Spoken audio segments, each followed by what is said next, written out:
A long time ago in a galaxy far, far away, am I right?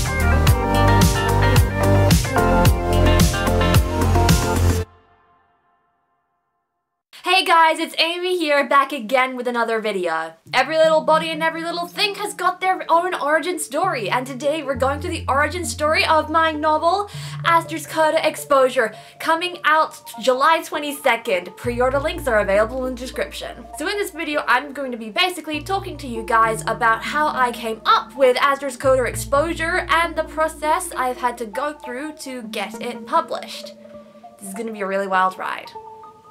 Or actually kind of tame. There's no bloodshed or anything like that. Back in 2013 or so, my friend introduced me to Wattpad, a free to publish and to read site, very renowned for its fan fiction, but it also had some noteworthy original stories. Not recognizing at all that I was an amateur, I thought this would be a very great place for me to publish some of my writing and see how it would do. And in this time, Iron Man 2 came out. Dad was watching it in the lounge while nearby. I was playing with dolls or something. I don't know what I did in 2013, except cry. And I wondered to myself, why aren't there more female superheroes? I could only name one off the top of my head, and that was Wonder Woman. And by association, what I basically came up with was a teenage girl version of Iron Man. My main character basically started off as a cyborg who became a cyborg through an injection that ended up having parts of her turn to metal, and she could pop arms out of her guns. Like, where is the logic in that? How does, like, skin and tissue turn into metal? Does the mercury, like, seep out of your bloodstream and then harden or something? I started writing this book and this series as a stereotypical superhero origin story. Girl gets into some kind of accident and then she discovers that she has powers, she learns how to use them, what her powers are, and then she must use them for the greater good. But I was a major pantser as a kid, and my brain went on to creating all these different developments without a thread of narrative consistency. She became like the girlfriend of a shape-changing tiger man. She joined a fantasy version of the Avengers. She had somebody who wanted her dead. For what reason? I don't remember. It was ages ago, and it's changed a bunch since then. If that didn't put you off, it was bad. I definitely knew it when I was like halfway through publishing a third book in the series on Wattpad, and I was suddenly at a point where I did not know what to do with the series. I had the biggest writer's block in my life because I knew that there was this one thing that I wanted to do and wanted to happen, but nothing was actually happening towards it in my book. I didn't know how to do it. And that's when I realized I had no cohesive plot. Everything was just a brain dump that I was starting to not like at all. There were many things that were wrong with this version of the series. It was unedited, it ripped off Rick Riordan's writing style. I had literally no plans for the series except for how it ended. Half my characters were useless. My main character Abby changed personalities every 3 chapters. My sense of humor came straight out of a primary school playground. The strengths and weaknesses of my characters were inexplicable. I made up worlds without building them. They were more or less invisible. It didn't matter that it was in another world. It was just another random setting. And any motivation, my characters had no motivations whatsoever except what would benefit the story and the main character. In short, how the hell did my series get over 7,000 views in its lifetime?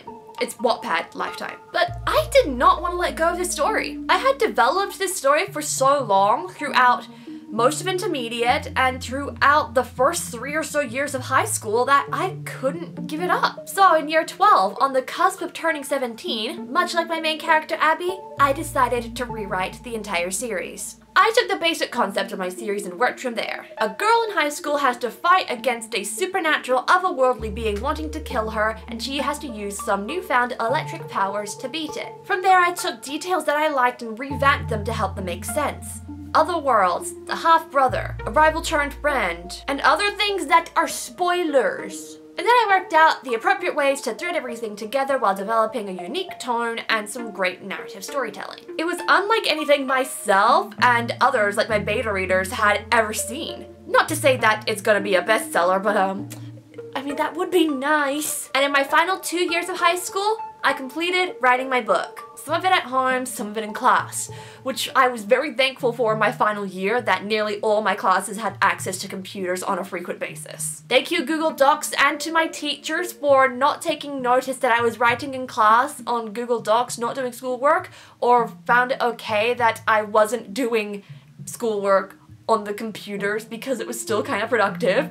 It got finished in December of 2018. But that was just the first draft. I moved on to self-edits for the year of 2019. This was mainly character refinement and scene rewriting. I had to rewrite an entire crucial fight scene, and luckily I did because its previous one is so boring that I can't remember it. At the time, I got more inspiration from other media content such as Dungeons & Dragons, and that ended up showing a lot in my work. I was also starting book reviews at the time, which gave me a far more critical eye for me to be able to identify things that were wrong with my own book. Come 2020, it was time for others to check out what I had created. Critique partner time!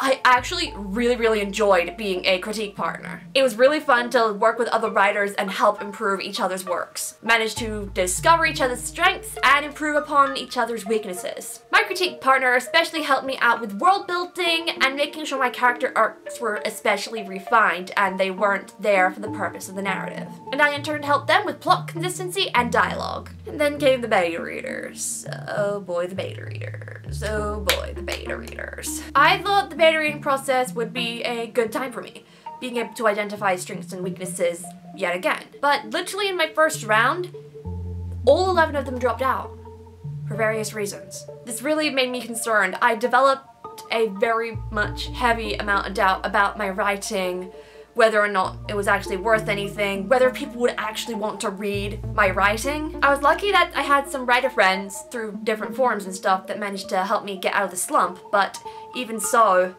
it really brought me down. Maybe I just didn't find the right beta readers or something, but something was definitely up and I didn't like what was up with it. I was just lucky that the second lot of beta readers managed to identify some really key strengths and small weaknesses and help me know that I was on the right track after such a major slump. So I put all that behind me, and in 2021 I went on to the actual publishing process. With help from a book marketing consultant and some professional edits, I finally knew that I was on the right way to publishing it and that I do have an audience out there. It's you guys. Hi! And where's you next? Well, we'll have to see when it comes out. ASTER'S Coda Exposure on July 22nd. Be sure to pre-order it now in the description. And thank you guys so much for watching this video. If you liked it, be sure to give it a thumbs up and subscribe if you're new around here. Ring that bell so you can find out when I post more creative content. And you can also check me out on my Instagram, my Twitter, and my website, amyrosenfeld.com. Stay creative, everybody, and I'll be seeing you in the next video.